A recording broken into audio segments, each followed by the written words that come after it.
Bom dia, pessoal. Graça e a paz a todos. Vamos para mais um devocional no dia 28/3, tá?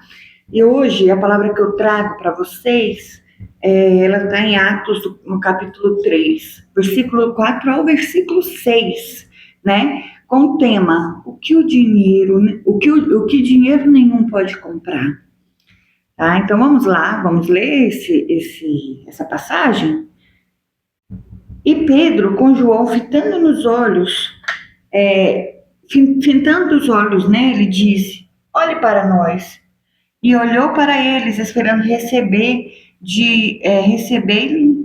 deles alguma coisa. E disse Pedro: Não tenho nem ouro nem prata, mas o que eu tenho, isso te dou. Em nome de Jesus Cristo Nazareno, levanta-te e anda. Tá? Essa passagem ele é um dos momentos mais poderosos do Novo Testamento. Ela não fala apenas de cura física, né? Porque era um coxo que estava ali pedindo esmola, mas da mudança. Ela fala da mudança da perspectiva sobre o que realmente tem o valor. Vamos nos remeter àquela época. Imagina só, um coxo, ele estava ali, estava acostumado a pedir esmola, né? Muita gente passava por ele, às vezes nem olhava, nem dava o devido valor dele, né? Às vezes nem enxergava aquele coxo ali, tá? Então, ele estava acostumado a não ter nenhum tipo de atenção. As pessoas passavam, às vezes, na correria do dia a dia, nem percebiam que ele estava ali. Então, ele estava acostumado a não ter nenhum valor para essas pessoas, a não ter nenhum tipo de atenção. E ele olhava para onde? Ele olhava somente para as mãos das pessoas, esperando o quê? Esperando moedas, esperando algumas migalhas, esperando esmola. E Pedro, né, nesse versículo, Pedro interrompe essa rotina. Ele interrompe esse costume de estar olhando só para as mãos, né? Antes do milagre, o que houve? Houve um encontro, né? Pedro, a palavra diz, Pedro fitou ele nos olhos. O evangelismo, ele começa com enxergar a dignidade no outro, coisa que as pessoas não faziam, não enxergavam a dignidade naquele coxo, né? E Pedro chamou a atenção para isso, mudou essa perspectiva, virou para ele e falou assim: Ei, me olha aqui nos olhos, fitou nos olhos dele, né? Então ele interrompeu essa rotina de miséria, né, para falar assim: olha para cá, né? Olha para cima, não fique olhando só para baixo, tá? Quando Pedro diz olhe para nós, ele tira o homem do chão, né? Ele retira a visão do homem que estava no chão e eleva o nível, né? Eleva o nível de esperança nesse homem. Quando fala assim, olhe para nós, né? O homem precisa o quê? Levantar a cabeça e não somente olhar para o chão. Ele está elevando o nível de esperança desse homem. E aí, desculpa, gente. E aí, disse Pedro: Eu não tenho prata e nem ouro. Pedro não tentou manter as aparências, o Pedro não tentou mostrar que tinha o que ele realmente não tinha. Ele admitiu que ele não tinha o que aquele homem queria, que era as esmolas. Ele não tinha ouro, ele não tinha prata, mas que ele iria entregar o que aquele homem precisava. Tá? O papel principal da fé não é resolver finanças, mas restaurar o quê? Restaurar vidas. Naquele momento, né, Pedro foi claro com ele: olha, eu não tenho ouro, eu não tenho prata, tá? Mas o que ele estava querendo dizer com isso? Eu não tenho esmola para te dar, eu não tenho o que você quer. Eu não tenho a esmola que você está acostumado. Eu não vou te dar o que você quer. Mas eu tenho para te dar o que você precisa, tá? Prata e ouro, ela pode comprar o quê? Ela pode comprar muletas, né? Ela pode comprar as muletas, mas ela não pode comprar pernas novas. Existe a área da nossa alma que dinheiro nenhum pode comprar. Áreas na nossa vida que você pode ter o dinheiro que for, mas ela não pode comprar. O dinheiro compra cama, mas ela não compra o sono. O dinheiro paga plano de saúde, mas não compra saúde, né? Dinheiro paga baladas, festas, restaurantes caros, mas não paga salvação. Então, existem áreas na nossa vida que o dinheiro ele não pode pagar, que o dinheiro ele não alcança, né, tá? E aí Pedro ainda fala mais, mas o que eu tenho, eu te dou. O que Pedro tinha? Pedro tinha a presença de Deus, Pedro tinha a presença de Cristo, Pedro tinha a autoridade liberada por Cristo, né? Cristo já tinha dado ali essa autoridade para ele, lá na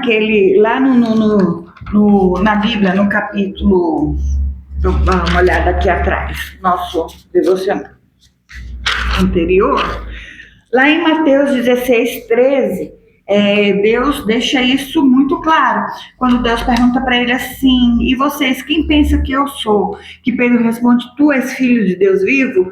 Deus reconhece Pedro e fala assim, eu te reconheço também, tu és Pedro, e eu vou firmar a tua igreja na rocha viva, que sou eu, e te libera a autoridade.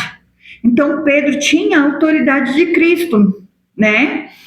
Então Pedro tinha essa autoridade, era uma das graças que Pedro carregava com ele. Então, Pedro foi claro, olha, eu não tenho ouro, não tenho ouro, não tenho prata. Eu não tenho o que você quer, eu não tenho o que você pede nesse momento que é esmola, mas eu tenho algo maior. Eu tenho a presença de Cristo, eu tenho a autoridade de Cristo e eu vou liberar para você não o que você quer, mas sim o que você precisa, tá? O nome de Jesus, ele não é uma palavra mágica. O quê? Ele não é como abracadabra, por um exemplo, uma palavra mágica. Ele é o quê? Ele é uma procuração legal, né? Ele é uma procuração legal, que tudo que pedisses em meu nome dá-se-vos-á. Tá na palavra? Então, assim, o nome de Jesus, ele não é uma palavrinha mágica, mas ele é uma procuração legal, ele é uma procuração de autoridade. Tudo que pedistes em nome de Jesus, ele responderá, né? Então, Jesus, ele já tinha dado essa autoridade a Pedro. E Pedro estava agindo no nome de quem? No nome do rei, tá? O milagre, ele exigia uma resposta. Tá? Aí a autoridade em Pedro era tão grande que ele falou assim, ó, levanta-te e anda. Mesmo quando as pernas elas parecem fracas, mesmo quando as pernas parecem não ter forças, a fé requer que a gente levante, que a gente tente andar, né? Deus deu autoridade a Pedro, levanta-te e anda.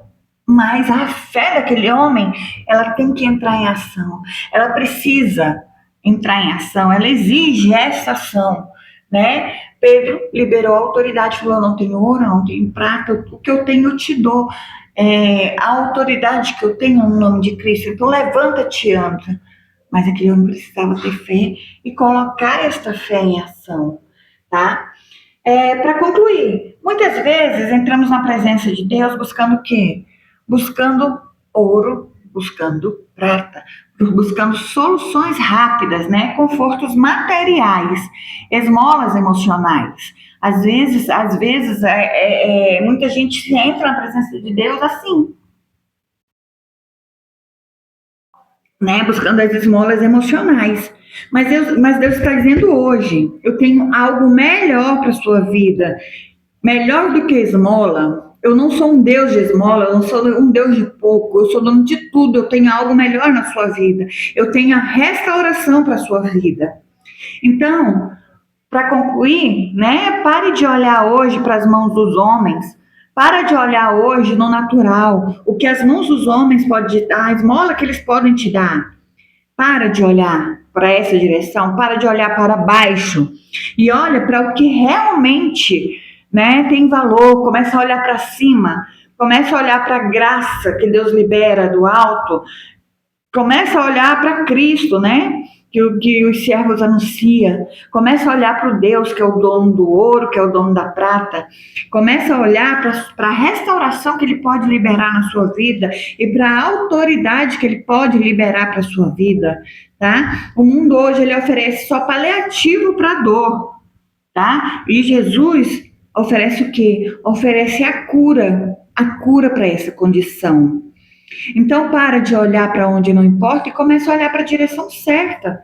Para de buscar esmola na mão dos homens e começa a assumir a sua posição de herdeiro, a tomar posse do que Deus tem para você, das condições que Deus tem para você, né? A restauração na sua vida, porque tudo que pedir no nome do Filho, você receberá. E para finalizar, eu quero deixar a pergunta de reflexão. Eu quero deixar as perguntas para que você reflita, tá? Para que você reflita e responda no seu interior. Se Deus retirasse hoje da sua vida tudo que o dinheiro pode comprar, o que sobraria em suas mãos? Né? E a outra pergunta é: o que você tem pedido para Deus? O que você tem pedido para Deus? Você tem pedido uma esmola para sobreviver mais um dia? Ou você tem pedido um milagre de levantar e poder caminhar por conta própria? Então, eu quero deixar essas duas perguntas para vocês como reflexão do dia, tá? E peço a Deus que abençoe grandemente os nossos dias, tá? Fiquem com Deus, espero ter alcançado a vida de vocês, tá? Fiquem com Deus e tenham um excelente dia. Amanhã nós nos encontramos de novo, viu? A paz do Senhor fique com vocês.